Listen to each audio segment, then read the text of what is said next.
Porque no tenemos lucha contra sangre y carne, sino contra principados, contra potestades, contra los gobernadores de las tinieblas de este siglo, contra huestes espirituales de maldad en las regiones celestes. Amén. Vamos a hablar, hermanos, en un culto tan adecuado como es la oración. Amén. Vamos a hablar con un tema importante, muy específico a nuestro culto. La batalla del espíritu contra la carne y los demonios. La batalla del espíritu contra la carne y los demonios. Definitivamente, en este versículo el apóstol Pablo nos está revelando 4 dinastías satánicas que existen en el mundo espiritual. Si ustedes notaron, Pablo nos da la revelación más grande que existe en el mundo de las tinieblas, en el reino de la oscuridad. Este reino está tan organizado, fíjense bien, qué tremendo, está tan organizado que es casi imposible entender la lógica o cómo es que se puede organizar el reino de las tinieblas cuando lo primero que ellos causan es desorden. Pero cuando se trata de ataque, cuando se trata de golpear a la iglesia del Señor, a los hijos y a las hijas de Dios, estas criaturas se organizan de una manera increíble. Pablo ha hablado de 4 dinastías satánicas. ¿Cuántas? 4. Atentos, verso 12, el que leímos, nos está diciendo de la siguiente manera: porque no tenemos lucha contra sangre y carne. O sea, la guerra de los cristianos y de las cristianas no es entre ellos mismos. Este sería el error más grande que nosotros cometamos. Pelearnos entre nosotros, vivir llenos de rencores, falta de perdón o echándonos, metafóricamente como decimos, echándonos tierra. Cuando esto sucede en la iglesia, se causan desórdenes tremendos. Y ya no es Dios el que está obrando, sino que ya es nuestra carne la que está obrando. Amén, ya no es el Señor. La Biblia nos dice a nosotros que nuestra lucha no es con el reino humano, con el reino de la humanidad. No estamos nosotros, hermanos, ni hemos sido llamados para pelear el uno contra el otro. Esa es nuestra realidad. Por eso, cuando se levanta algún conflicto entre hermanos, es necesario que de forma inmediata nos pongamos a cuentas. Voy a volver a repetir esa frase. Cuando hay una controversia, hermano contra hermano, hermana contra hermana, inmediatamente es necesario que nos pongamos a cuentas los unos con los otros. ¿Por qué? Porque si no lo hacemos, la falta de perdón o la ira y el rencor en nosotros provoca que nuestro ambiente exista una atadura espiritual y que los demonios tomen lugar en nuestro medio. Esa es la razón por la cual dice Pablo que nuestras oraciones son estorbadas, nuestros ayunos no son recibidos y nuestra falta muchas veces de comprensión bíblica, del conocimiento bíblico, se debe a eso que tenemos en contra de nuestros hermanos. Pablo entonces nos está diciendo, nuestra lucha no es entre hermanos, ni tampoco es, ¿verdad?, con aquel que te cae muy mal en el trabajo, con aquella a la que no soportas, ¿verdad?, tampoco en la escuela, la mamá de aquel chamaquito, de aquel niño que también ya la trae en contra del tuyo. No, tu lucha no es contra ellos. La Biblia dice que tenemos que orar unos por los otros, que tenemos que bendecir a los que nos maldicen y tenemos que orar siempre por todos aquellos que nos persiguen. Por lo tanto, nuestra lucha no va por ahí. Pero Pablo sí está hablando de un mundo espiritual real que existe, que es capaz de intervenir en el espacio-tiempo.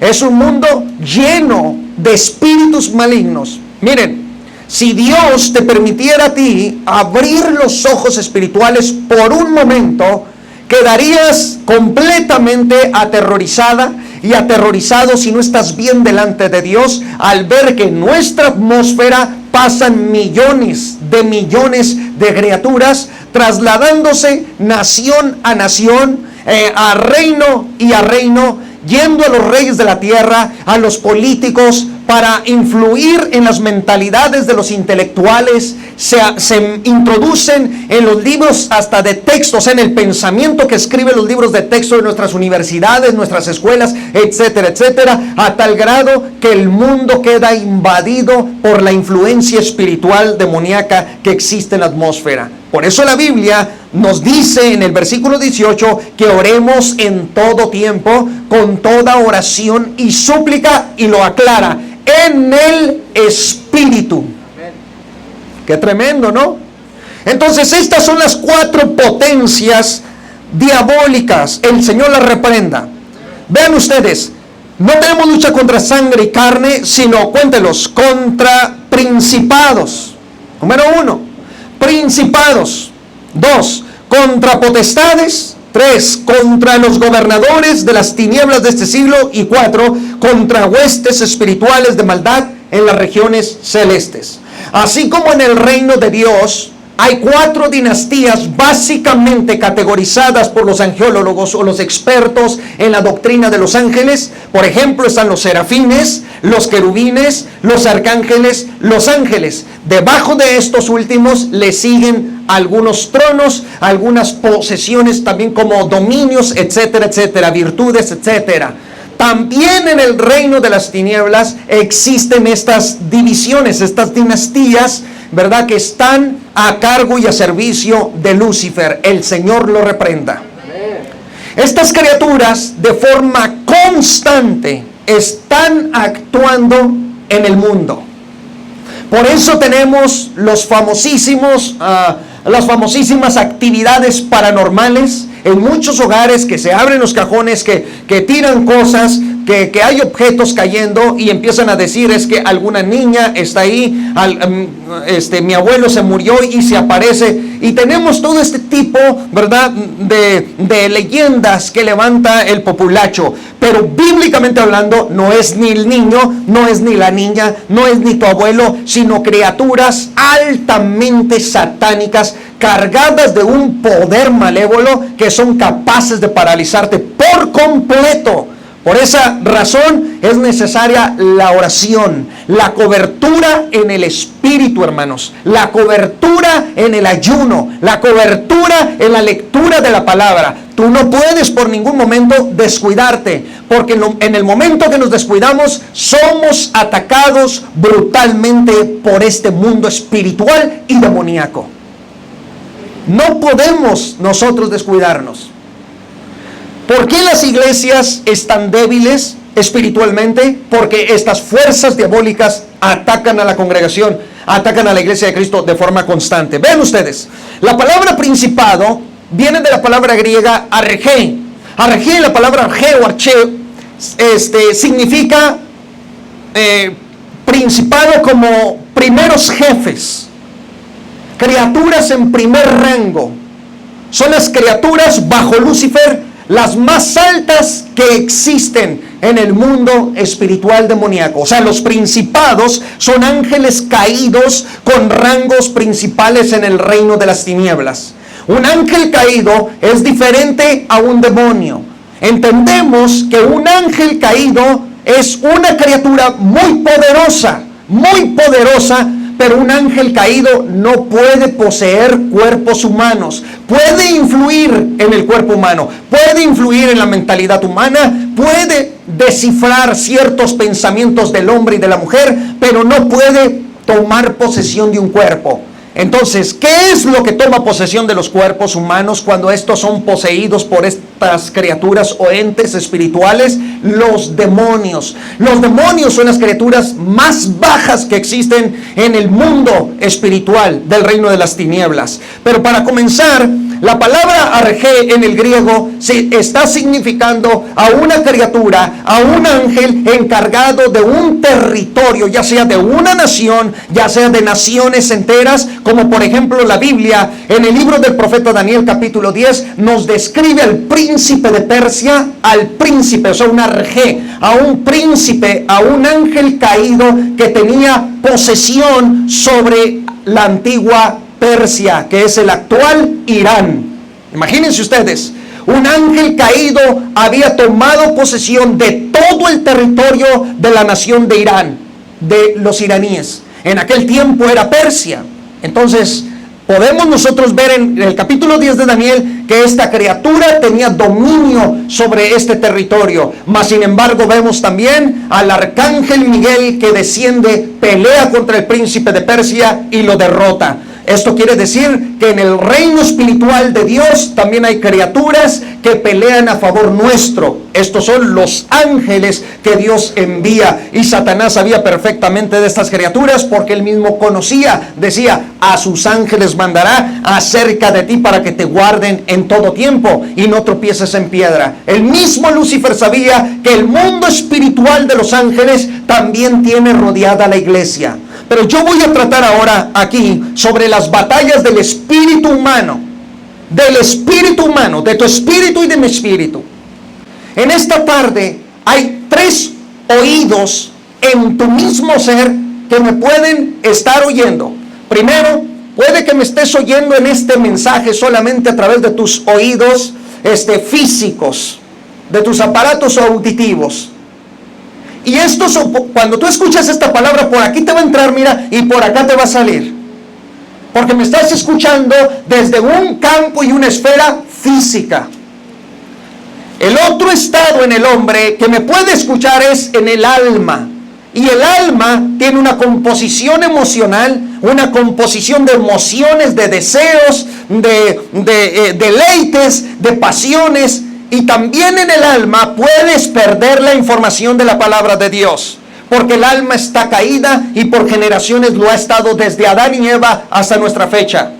La tercera opción que tú tienes para escuchar la palabra de Dios y para adorar en el Espíritu es precisamente en lo dicho anteriormente. En el Espíritu puedes escuchar esta palabra. Y una vez que me escuches en el Espíritu, este mensaje será almacenado para siempre. Porque el espíritu humano tiene una potencia tremenda que Dios le creó para captar, recepcionar y mantener constantemente su palabra. No puede la palabra irse de tu espíritu una vez que es atrapada por este. Aleluya.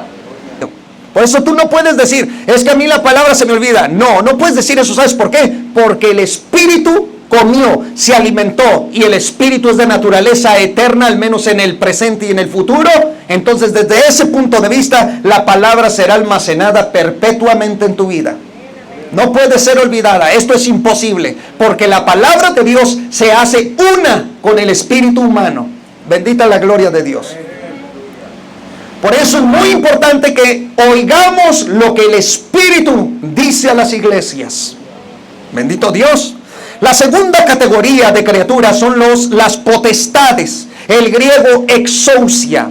Exousia quiere decir potencia, autoridad. Es un ángel caído que ejerce poder y potencia en el reino de las tinieblas también. Está el principado, el arjé, y luego está la potestad, que es otro ángel caído, quizá probablemente de menor rango al principado. Pero esta criatura también opera tanto en la influencia social, en los códigos morales políticamente establecidos. Es decir, estas criaturas muchas veces, aunque tú no las veas, están en la aprobación de todas las leyes anti-Dios, antimorales, antibíblicas, anti-iglesia, etcétera, etcétera. Entonces, ¿de dónde provino esa ley? Un demonio, una potestad, una exousia operó en el reino de las tinieblas a tal grado que atrapó la mentalidad de estos políticos desviados, depravados, y terminaron firmando ciertas leyes. ¿Se fijan? Por eso la iglesia debe de estar alerta. Yo no me como, ¿verdad? Ni me trago esa en California de que tenemos que parar la adoración y tenemos que parar esto y que lo otro. Ese es un demonio que se esconde detrás de todo, que quiere detener a la iglesia. Bendita sea la gloria del Señor. Bendito sea el Señor. Número 3, los cosmocráteros. Estos son los gobernadores de las tinieblas. Los cosmocráteros. El cosmocrátero es un gobernante, es un ángel caído también, que está designado a gobernar ciertas ciudades, ciertas colonias, ciertas aldeas. Y este gobernador de las tinieblas, como la Biblia le llama, es un ser con alta potencia maléfica. Pero quiero que noten esto, y ya lo he dicho varias veces en otras enseñanzas. La palabra cosmocráteros es una palabra compuesta en el griego. Cosmos significa universo y cráteros significa cráter. Es decir, aquellas criaturas que se esconden en los cráteres del universo. Estos ángeles caídos quedaron restringidos en el segundo cielo, que es el espacio intergaláctico, en el universo mismo. Estas criaturas habitan todos, quizá las Pleiades, que están habitadas, según dicen, por criaturas que todavía no conocen y que han mandado señales. Hasta la NASA ha dicho que ha habido señales, fíjense bien, señales eléctricas que le han llegado, pero no saben. Ellos especulan y dicen probablemente sea de alguna estrella, probablemente sea de algún campo electromagnético, etcétera, etcétera. No saben. En realidad los mensajes que están siendo lanzados son por parte de estas criaturas que después de la guerra ocurrida en la rebelión de Lucifer, cuando Lucifer se rebeló en el tercer cielo, estas criaturas quedaron restringidas entre el segundo cielo en los cráteres. Y creo yo que el apóstol Pablo, cuando fue arrebatado al tercer cielo, según segunda de Corintios capítulo 12 en adelante, cuando Pablo es arrebatado y entonces desciende del tercer cielo, él logró ver en el segundo cielo a los cosmocráteros. Por eso los llamó cosmos, porque habitaban el cosmos y estaban ocultos entre las densas tinieblas de los cráteres. Estas criaturas un día volverán a la tierra para invadirla. Está profetizado en la Biblia que regresará un momento cuando el mundo quedará invadido por criaturas que vendrán de otros mundos. Estas criaturas no son los alienígenas, ¿verdad?, como se describen físicamente. Ciertamente hay criaturas en el universo, pero no tienen ningún propósito bueno con el hombre. Quieren su destrucción plena. Bendita la gloria del Señor para siempre. Entonces, cosmocráteros, y ya di una enseñanza muy amplia sobre eso. La cuarta dinastía maléfica son los poneros o los demón. Los poneros, aquí, huestes de maldad. Poneros es la misma palabra que se usa para maldad, para un maleficio, para una maldición, para los malditos. Estas criaturas están maldecidas por Dios mismo y son criaturas de bajísimo nivel, de bajísimo poder en el reino de Lucifer. En otras palabras, son las criaturas más bajas y más torpes, aunque astutas para el hombre, pero torpes para Lucifer, y son designadas y enviadas a los hogares, a las familias, a los matrimonios, a los niños, a las escuelas, a los jóvenes. Están entre las casas de drogadicción, están entre alcohólicos, entre gente perdida, entre la prostitución, etcétera, etcétera. Estos son los demonios, los daimon, los demon, con los que combate constantemente la iglesia. Yo suelo escuchar a cristianos y a cristianas diciendo: es que me enfrenté con un principado. Usted no sabe lo que es un principado todavía para partir desde ahí. Quien sabe qué es un principado es el arcángel Miguel. Si Gabriel no podía con un principado, Gabriel no pudo con el príncipe de Persia, tuvo que pedir ayuda a Miguel. El principado es una potencia verdaderamente temible en el reino de las tinieblas. Ahora bien, no le estoy diciendo que usted, por la sangre de Cristo y por la autoridad que le ha dado el Hijo de Dios, no le estoy diciendo que usted no pueda. Lo que estoy diciendo es que suelo escuchar constantemente los comentarios de los evangélicos que dicen: me enfrenté con un principado, pero no sabe lo que está diciendo. Es muy probable que tuvo una guerra con algún demonio de más bajísimo nivel de lo que opera en el mundo tenebroso. Porque recuerden, el diablo, el Señor lo reprenda, solamente fue soltado 4 veces, bíblicamente hablando. Y las 4 veces que llegó a la tierra este querubín caído, hizo algo catastrófico. El primer envío a donde llegó Lucifer, o sea, el primer lugar a donde llegó fue en el huerto del Edén. Y dígame usted qué fue lo que provocó la peor caída de la humanidad.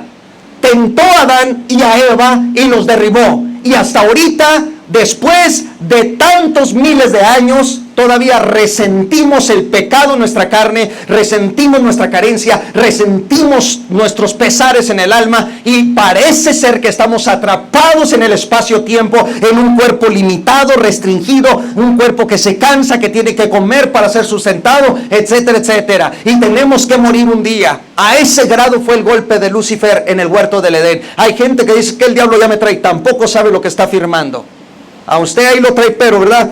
Un chilpayate, un demonio ahí lo trae, y muy apenas puede con él. Alábale, Jesucristo vive, bendito sea para siempre. Pero así es el cristiano, y sobre todo nosotros los pentecostales, que me enfrenté con Lucifer, y ahí andamos, ¿verdad? Con esas exageraciones.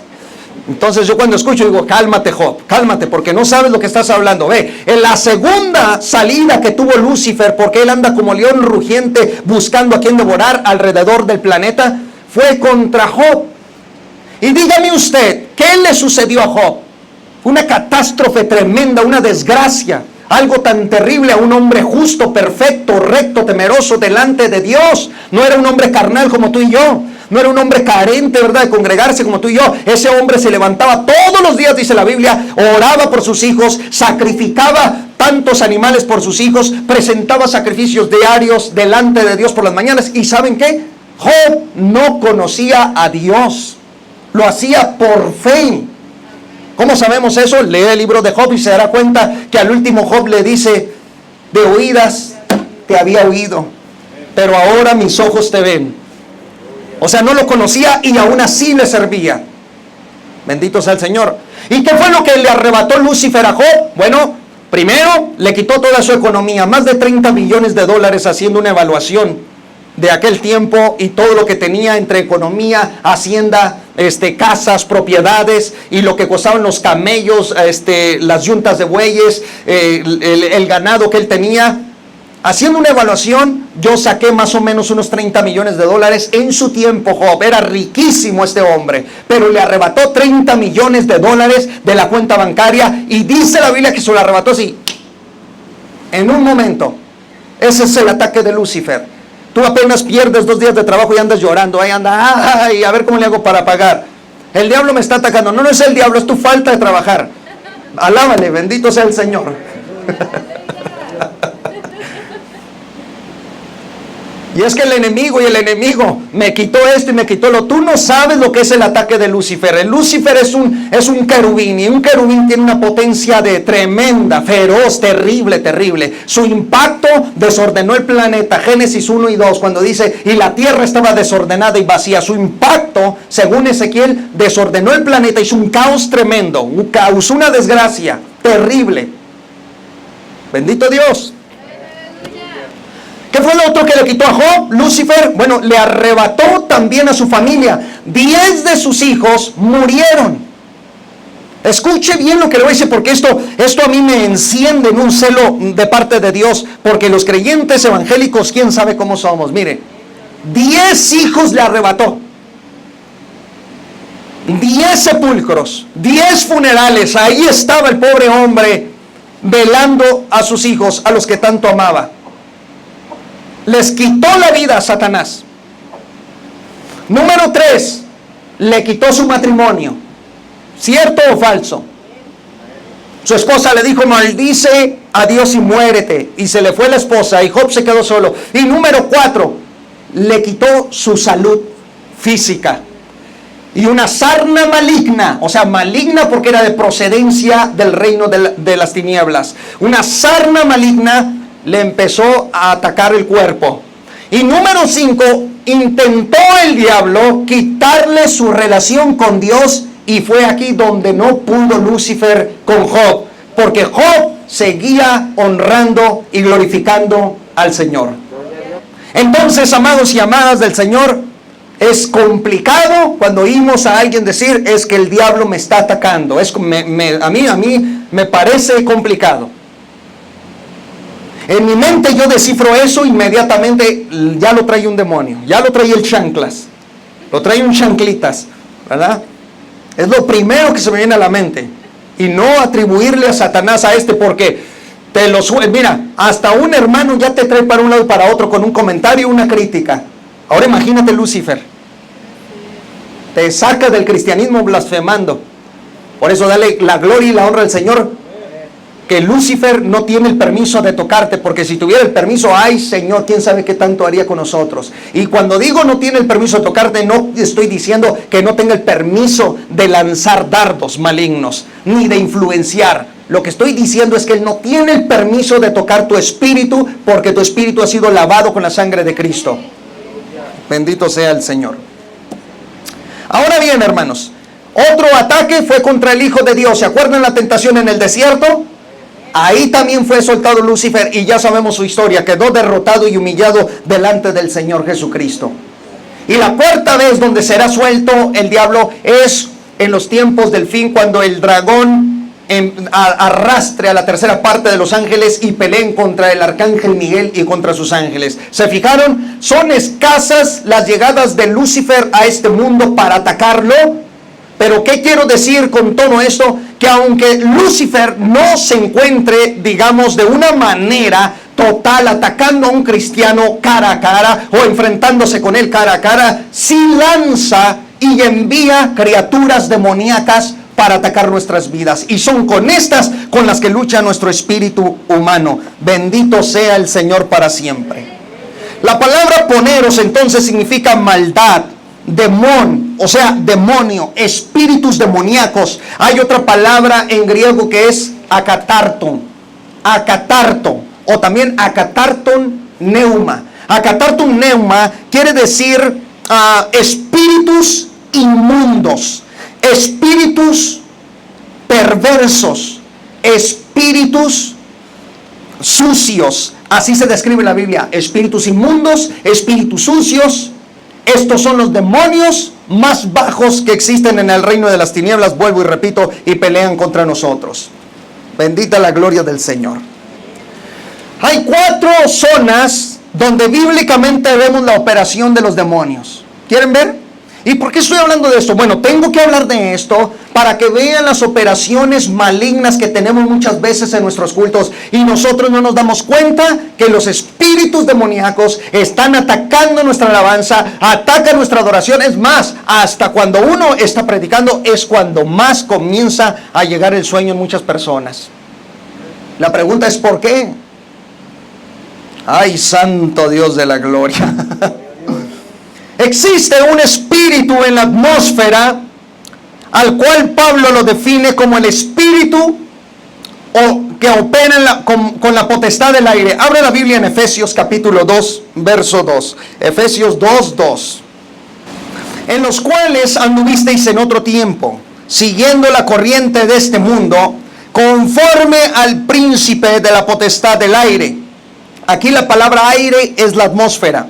El espíritu que ahora opera en los hijos de desobediencia. O sea, Pablo aquí nos está revelando, curiosamente en la carta de los Efesios también, que en la atmósfera hay un espíritu que opera juntamente con una potestad de demonios, que opera sobre nuestra atmósfera, que está constantemente obstruyendo nuestras oraciones, nuestros ayunos, nuestro servicio al Señor y nuestra adoración delante de Dios. Este espíritu muchas veces no nos permite a nosotros la libertad. Es una opresión tremenda. Por eso también en la iglesia muchas veces debemos de estar alerta, hermanos.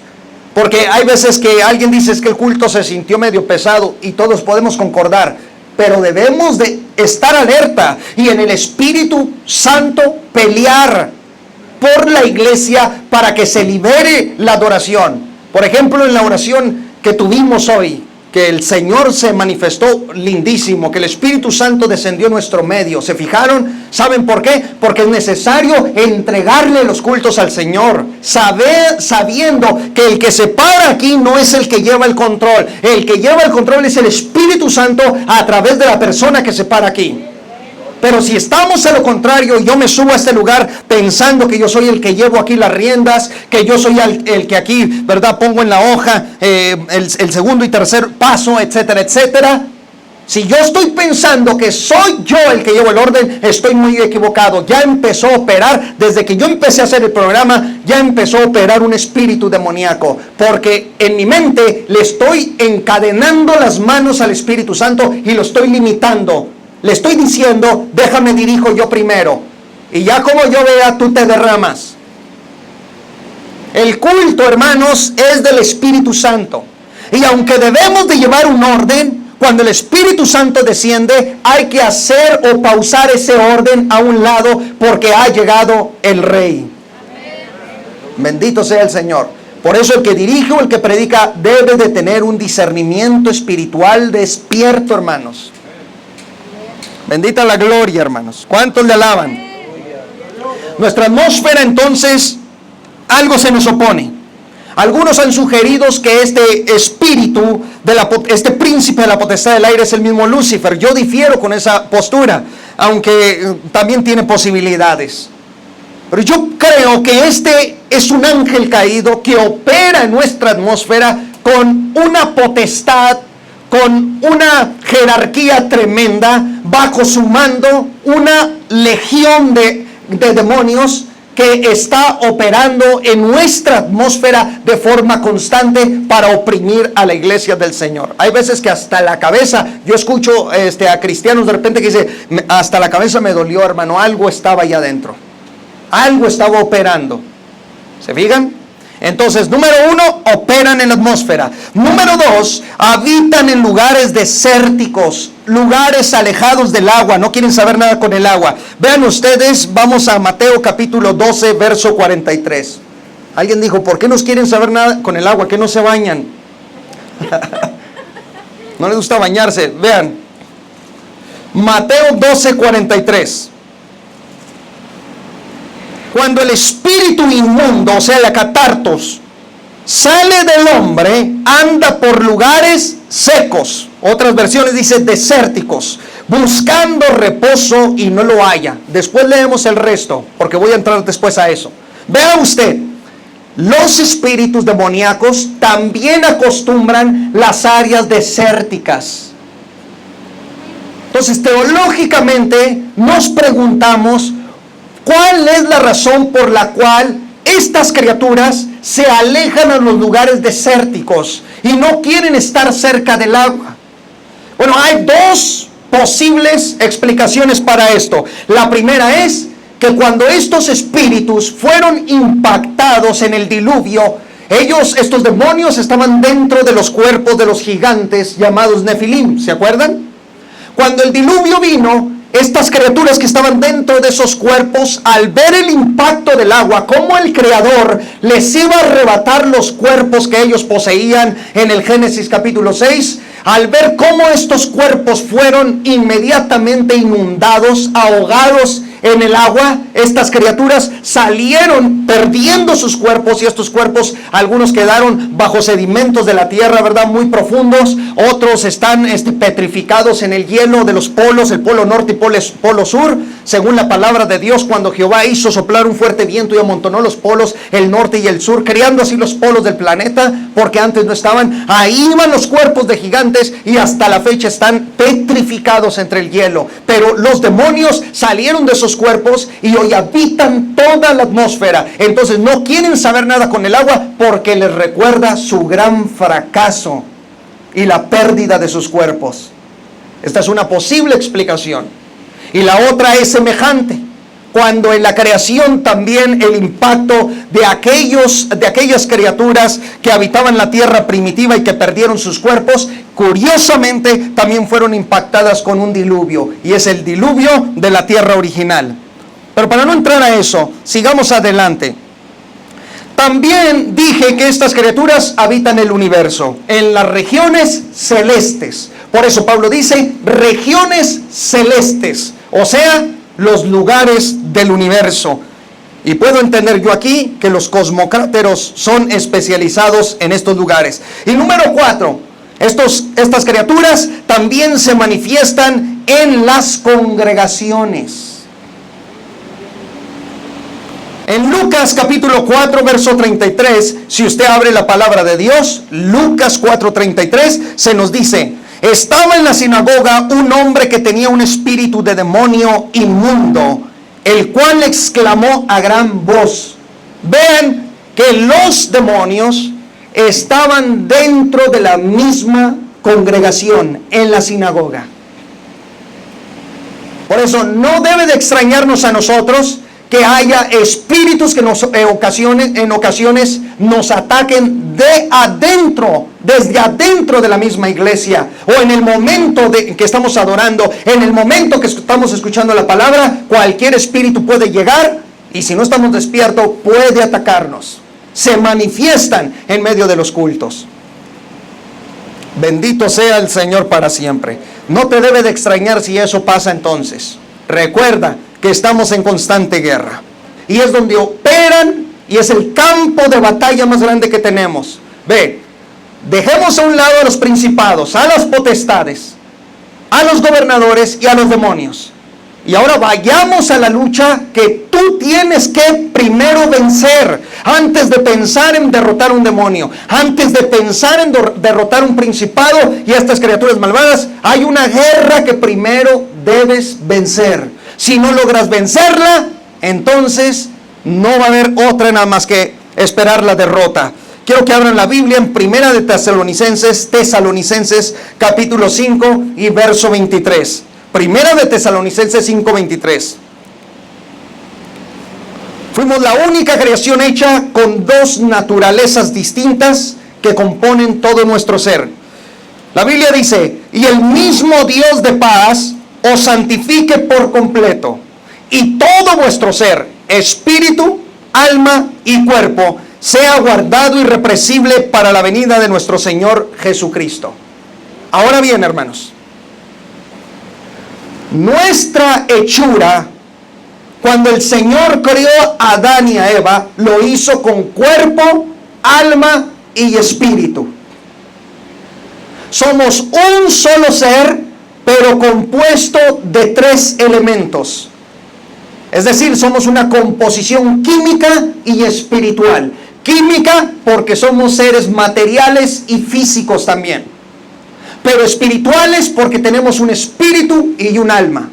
Para entender en términos sencillos lo que es el cuerpo, el alma y el espíritu, podemos decirlo de la siguiente manera: mi cuerpo esconde a mi alma, es decir, mi alma tiene como cuerpo esto. Mi espíritu tiene como cuerpo el alma. El alma esconde a mi espíritu. ¿Se fijó? ¿Se entendió eso? Así de sencillo podríamos explicar la creación tripartita que somos. Entonces Dios nos creó con cuerpo, alma y espíritu. Yo pregunto, ¿existe otra criatura en el universo entero y aún en el reino espiritual de Dios que sea semejante a nosotros? No. Somos la única criatura en toda la creación de Dios que fue hecha con 2 naturalezas distintas. Dios fusionó 2 naturalezas, unió 2 naturalezas distintas, espiritual y física, en una sola criatura. ¿No es esto tremendo? ¿Por qué Dios nos hizo con cuerpo, alma y espíritu? Para darle un balance al mundo espiritual y al físico. Estamos entre los 2 mundos y nosotros podemos ser capaces, los hijos de Dios, podemos ser capaces de conectarnos con el mundo del Espíritu de Dios y traerlo a la tierra en tan solo un momento de adoración, en un momento de oración, en un momento de escudriñar la palabra, en un momento de amor, de gozo y de paz, poder traer el reino, la presencia del Espíritu Santo. ¿O saben qué? También nuestro estado material y natural puede caer en la peor locura y entonces alejar al mundo espiritual de Dios y traer la peor perversión que jamás haya actuado en nosotros. ¿Quieren que les diga una cosa? Somos altamente peligrosos. Somos la criatura más peligrosa del universo, porque somos capaces de llegar a las fronteras de la blasfemia contra el Santo Espíritu de Dios. Así como también podemos ser capaces de ser criaturas que santifiquen, glorifiquen y exalten al Rey de Gloria. Es más, somos tan terribles que le hicimos marcas en el costado y en las manos al Hijo de Dios y en su frente. Así de terribles somos. Bendita la gloria de Dios. Entonces nuestra composición puede ser feroz o puede ser santa, pura y verdadera delante del Señor. Cuando Dios crió a Adán, en Génesis 2:7, atentos por favor, Génesis 2:7, lo crió con esta composición de la que estoy hablando. En el griego es neuma, psique y soma. O sea, neuma, espíritu. Significa espíritu. Psique de ahí viene psicología. O sea, psique, alma. El alma. Porque en la psique habitan todas las emociones del ser humano. Y soma, que somos cuerpo. Soma. Ahora, Génesis 2:7. Vea cómo dice: entonces Jehová Dios formó al hombre, número 1, del polvo de la tierra, o sea, le hizo un cuerpo. 2, sopló en su nariz aliento. Aquí la palabra sopló, o sea, insufló aliento de vida, o sea, le introdujo un espíritu. Y la tercera parte que surgió en el hombre fue el hombre, un ser viviente. La palabra ser viviente es nefesh, que quiere decir alma.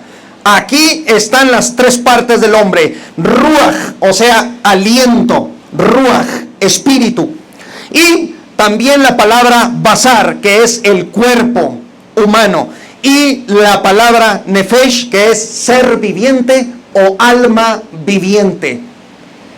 Esta es la forma como Dios nos crió. Y podemos ser capaces de lo que dije anteriormente. Ahora, las consecuencias de esta combinación es que trajo en Adán un ser viviente. Las consecuencias de cuando insufló Dios el espíritu, lo introdujo en el cuerpo. Por eso espíritu indica el soplo. El espíritu es de naturaleza eterna. ¿Saben por qué? Porque es producto del ser de Dios. Es el ser de Dios, el Espíritu de Dios, el que lo emana. Salió de Él. Es naturaleza espiritual de Él. Y en ese sentido, al ser naturaleza espiritual, el hombre va a ser capaz, y la mujer, de tener intelecto, de tener racionalidad y de tener personalidad. Así como Dios posee racionalidad, ¿verdad? Es un ser tripersonal. Y entonces con esto se nos dice a nosotros que somos imagen y semejanza de Dios. Gloria a Dios. Aleluya. Bendito sea el Señor. ¿Cuánto estamos aprendiendo? Poquito. Muy bien. Estas son las consecuencias. El tercer elemento entonces es el alma viviente. El alma que estará entre ambos, entre el espíritu y entre el cuerpo. ¿Se fijan? El alma estará en medio. Estará en medio. Entre el cuerpo y el espíritu. Ella estará en medio. Y ese es el elemento. El alma es la que cayó, la que se pervierte, la que tiene los deseos pecaminosos. Y el alma también va a llegar a ser sinónimo a futuro, después de la caída de Adán, va a llegar a ser sinónimo de sarx, o sea, de el hombre carnal. Mientras que el espíritu del hombre quedó separado. La palabra separado en la Biblia es muerto espiritual. No quiere decir que dejó de vivir espiritualmente, porque repito, el espíritu no puede morir. El espíritu no puede morir porque no es materia, es eterno, porque salió del Creador. Amén. Entonces, ¿qué es lo que sucedió con el espíritu? Quedó separado. Dios se alejó de ese espíritu y por lo tanto murió espiritualmente. Bendito sea el Señor. Abramos la Biblia en Hebreos capítulo 4, verso 12. Hebreos 4, 12. Porque la palabra de Dios, vean las composiciones aquí del ser humano, es viva y eficaz, y más cortante que toda espada de dos filos, y penetra hasta partir el alma, la psique, el espíritu, el neuma, las coyunturas y los tuétanos. Aquí está hablando de la parte material del cuerpo. Y luego vuelve Pablo a decir, discierne los pensamientos y las intenciones del corazón, o sea, de la psique, del alma. Bendito sea el Señor. Después de la caída de Adán y Eva, quedamos atrapados en un campo de batalla feroz. Desde la caída de nuestros padres, ahora luchamos entre el espíritu y la carne. Y es aquí donde vamos a comenzar la primera parte de lo que es realmente la batalla en el espíritu y en la carne.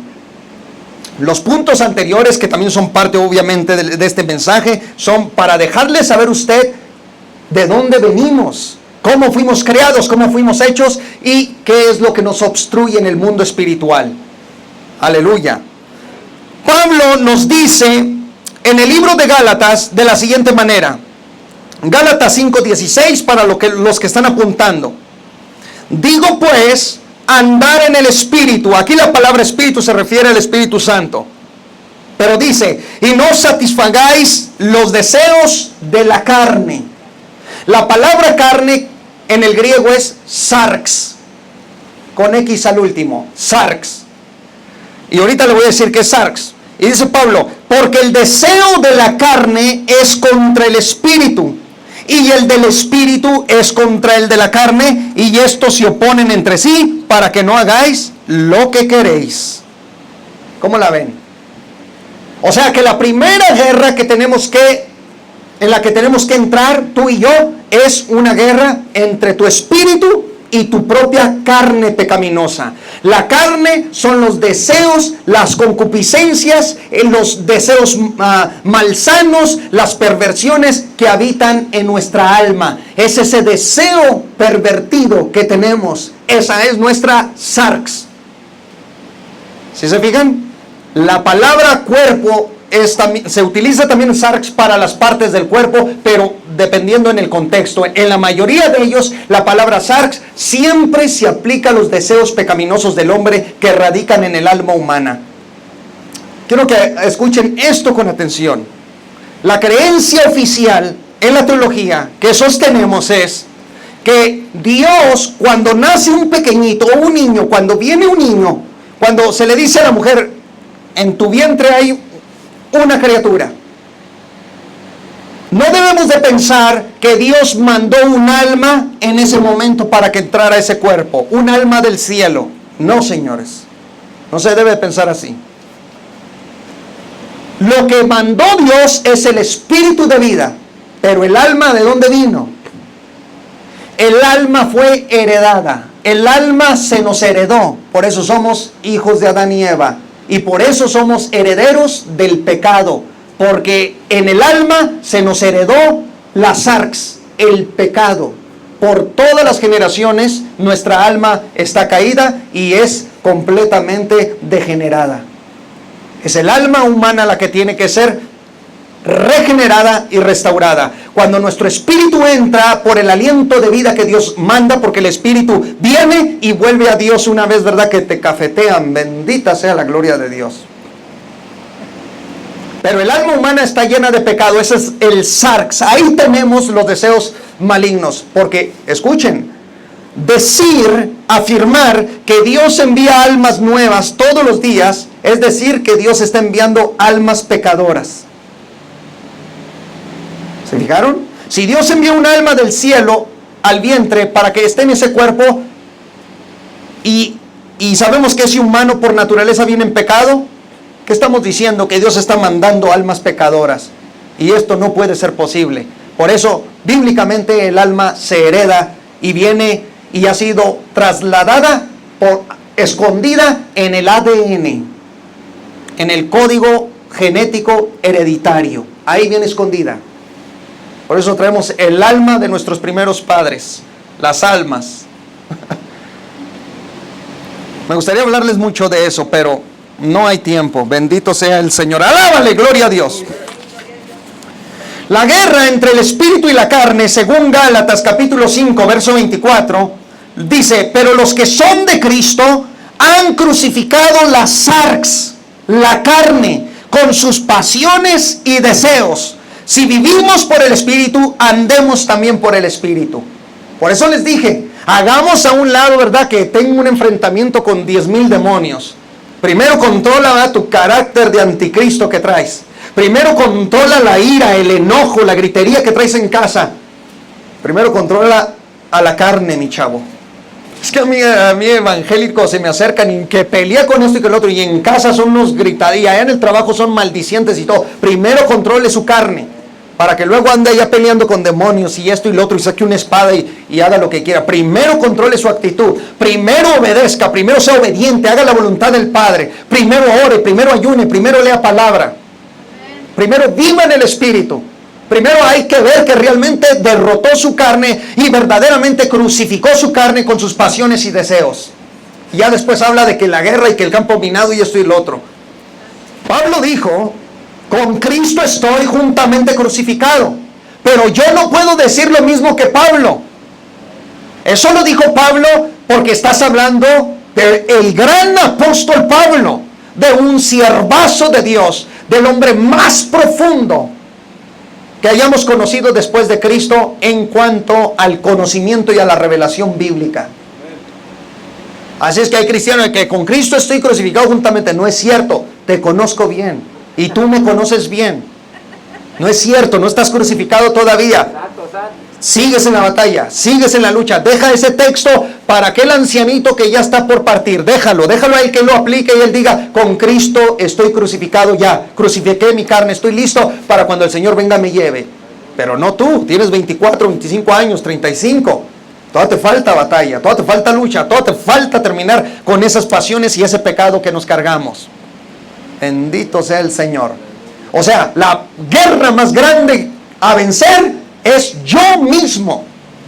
Mi enemigo más grande es yo mismo. Y esto que ustedes ven aquí, ¿verdad?, esta cabecita de cerillo que ustedes ven aquí adentro hay un campo de batalla terrible, hermanos, que todos los días padezco. Estoy en el trabajo y una batalla se traba. Mi espíritu está en una lucha con mi sarx. Mi sarx quiere los pecados, mi sarx quiere una vida pecaminosa, mi carne quiere los deseos, mi sarx quiere desviarse, pero mi espíritu combate constantemente y dice: palabra de Dios, el Señor reprenda al enemigo, el Señor reprenda todo pensamiento que se traba, el Señor reprenda toda obra del enemigo, y estoy constantemente peleando conmigo mismo. La batalla más grande del cristiano a vencer eres tú mismo. Bendito Cristo de la gloria. ¿Qué es la carne en un término? Tiene varios significados, pero en el griego podemos traducirla simplemente así, la palabra sarx: debilidad humana. Y se nos dice en la palabra que la debilidad humana es el estado irregenerado del ser humano que vive lleno de pasiones y deseos. Miren en Romanos capítulo 7, verso 5. Vámonos rápido, por favor. Romanos 7, 5. Porque mientras estábamos en la sarx, las pasiones pecaminosas que eran por la ley obraban en nuestros miembros llevando fruto para muerte. Pero ahora estamos libres de la ley por haber muerto para aquella en que estábamos sujetos, de modo que sirvamos bajo el régimen nuevo del Espíritu y no bajo el régimen viejo de la letra. En cuanto a la carne, debemos de decir, hermanos y hermanas, que es el régimen viejo que todos traemos. Tu viejo hombre, tu vieja mujer, ¿verdad? Que traes ahí adentro, tu vieja dama, debe de ser vencida, debe ser vencido por el Espíritu. Por el hombre nuevo que está en tu interior, por la mujer nueva que está en tu interior, que va creciendo y rejuveneciendo. ¿Cómo? Alimentándose con la palabra del Señor. Si todo el día te la pasas, ¿verdad?, metido en la televisión, en el internet, y allá la Biblia, ¿verdad?, allá que se empolve, al cabo el domingo la abro, y allá te la pasas, ¿a quién estás alimentando? A la carne. Entonces no entiendo nada. Pues ¿cómo vas a entender si no lees ni la Biblia? ¿Verdad? Y aquel que está allá, gloria a Dios, y se está gozando y hasta se paran. Hasta se ponen de pie porque están entendiendo la revelación. Bendito sea el Señor. ¿Por qué? O alimentas al espíritu o alimentas a la carne. La carne te dice, no te congregues. Así te dice. ¿A poco creen que a mí la carne no me habla? Es esa pequeña vocecita en el subconsciente que está constantemente ¿para qué vas al culto? Cancélalo hoy, hombre, andas bien cansado. Andas bien cansado, tírate a dormir un rato, descansa. No seas así, hombre, descansa, Pastor Montaño. Mira, para que te controles y no te sientas mal. Ya toda la semana le diste al Señor, mira, tuviste, ¿verdad?, metido en la lectura, estuviste acá orando, ya le diste mucho al Señor. Descansa, te hace falta un tiempito. Y de repente como que, sí, cierto, bendito Dios. El Señor te reprenda, Satanás, algo está pasando. Señor, ¿qué pasó ahí? Despertó el espíritu, se activó. ¿Se fijan? Pero así nos pasa a todos. Ya saliste bien cansado del trabajo, mira, muy apenas puedes con tu cuerpo. Y así nos pasa a todos, una pereza tremenda. Pero una vez que llegas, te das cuenta que todo se puede en la presencia de Dios y te sientes mejor. Y finalmente, hermanos, la sarx, que es el asiento del pecado en el hombre, nos ataca primeramente, aquí miren, como dije, en la mente, en la psique, en los deseos pecaminosos. Pablo decía, quiero que sepáis cuán grande lucha sostengo por vosotros. ¿Cuál lucha? Entre su espíritu y su carne. Pero este pasaje es tremendo. Ábralo por favor ahí en el capítulo 7 de Romanos, donde está, y el versículo 14. ¿Tiene el verso 14? Leo. Porque sabemos que la ley es espiritual. Vean lo que dice Pablo. Mas yo soy carnal, vendido al pecado, porque lo que hago no lo entiendo, pues no hago lo que quiero, sino lo que aborrezco, eso hago. Y si lo que no quiero, esto hago, apruebo que la ley es buena. De manera que ya no soy yo quien hace aquello, sino el pecado que mora en mí. Y yo sé que en mí, esto es, en mi sarx, no mora el bien. Porque el querer el bien está en mí, pero no el hacerlo. Porque no hago el bien que quiero, sino el mal que no quiero, eso hago. Y si hago lo que no quiero, ya no lo hago yo, sino el pecado que mora en mí. Así que, queriendo yo hacer el bien, hallo esta ley, que el mal está en mí. Estas palabras son muy profundas. Y miren, si en español nos quebró Pablo, ¿quién sé por dónde nos traía? Cuando usted lee en lengua griega, la altísima educación de la erudición que tenía el apóstol Pablo es profunda, es rico Pablo en griego cuando habla. Y esta, sobre todo Romanos es su joya. Hagan de cuenta, con la carta a los Romanos, Pablo coronó todo su conocimiento. Hagan de cuenta que en Romanos descargó todo el conocimiento teológico y de la revelación bíblica. Es complicadísimo entender a Pablo. Por eso Pedro decía, es muy difícil entender a nuestro hermano Pablo. Esto tan solo que nos dijo, en términos sencillos, nos está diciendo que Pablo era muchas veces atacado, que quería, ¿verdad?, hacer el bien, pero terminaba haciendo el mal. Hasta Pablo tenía esta lucha. Ahora imagínense nosotros. Bendito sea el Señor.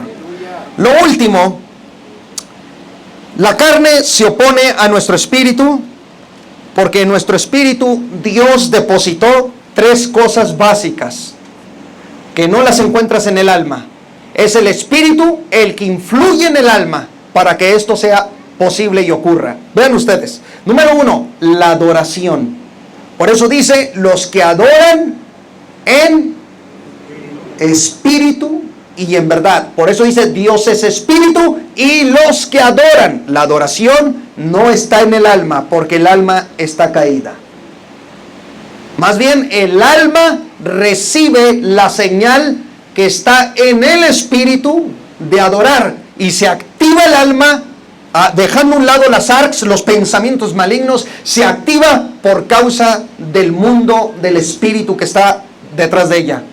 Y el alma activa el cuerpo y el cuerpo puede levantar sus manos, abrir su boca y cantar, mover su lengüita, va a glorificar al Señor, mover sus dedos para tocar si es músico, etcétera, etcétera. Pero todo lo manda el espíritu que está en el hombre y en la mujer, porque es influenciado directamente por el Espíritu de Dios. Número 2, el servicio a Dios. Por eso Pablo decía, a quien sirvo en mi espíritu. El servicio está en el espíritu. Y número 3, el conocimiento. Pablo oraba para que Dios depositara su conocimiento en nuestro espíritu. 3 cosas básicas, hay más, pero estas 3 son básicas para entender lo que habita por completo en nuestro espíritu. Las arcs obstruye, quiero que sepas, tu adoración, obstruye tu conocimiento de la palabra y obstruye tu servicio a Dios. Gracias, hermano. Obstruye tu servicio al Señor. Por eso en todo tiempo, dice Pablo, y termino diciendo con esto, como dice el apóstol Pablo, que en todo tiempo sirvamos al Señor en el Espíritu.